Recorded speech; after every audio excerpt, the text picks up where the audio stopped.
ഒരു relationship break ആവുന്നത് പലപ്പോഴും വലിയ ഫൈറ്റ്സ് ഒന്നും ഉണ്ടാവുന്നതുകൊണ്ടല്ല.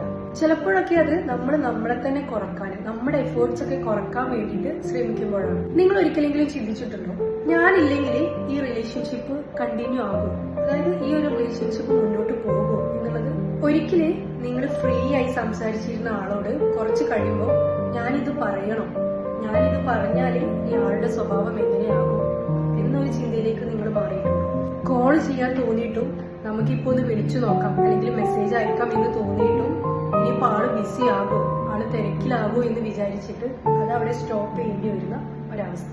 ഇതെല്ലാം ചിലപ്പോ നമുക്ക് ചെറിയ ചെറിയ ചേഞ്ചസ് ആയിട്ട് തോന്നാം, പക്ഷെ ഇതൊക്കെയാണ് നമുക്കിടയിലുള്ള ഡിസ്റ്റൻസ് കൂട്ടുന്ന ഒരു ഫാക്ടർ. കാരണം ഒരു റിലേഷൻഷിപ്പ് ഹോൾഡ് ചെയ്യാൻ നമ്മൾ മാത്രം എഫേർട്ട് ഇടുമ്പോൾ, നമ്മൾ മാത്രം ട്രൈ ചെയ്യുമ്പോൾ കുറച്ച് കഴിയുമ്പോൾ നമ്മൾ ടയേർഡ് ആവും, നമുക്കൊരു സഫോക്കേഷൻ ഫീൽ ചെയ്യും. സോ ഇവിടെ ഒരു മെയിൻ പ്രോബ്ലം എന്ന് പറഞ്ഞാല് നമുക്ക് പരസ്പരം സ്നേഹം ഇല്ലാത്തതല്ല, നമ്മൾ പാർട്ട്നേഴ്സ് തമ്മിൽ പരസ്പരം ഒരു ബാലൻസ് ഇല്ലാതെ ജീവിക്കുന്നു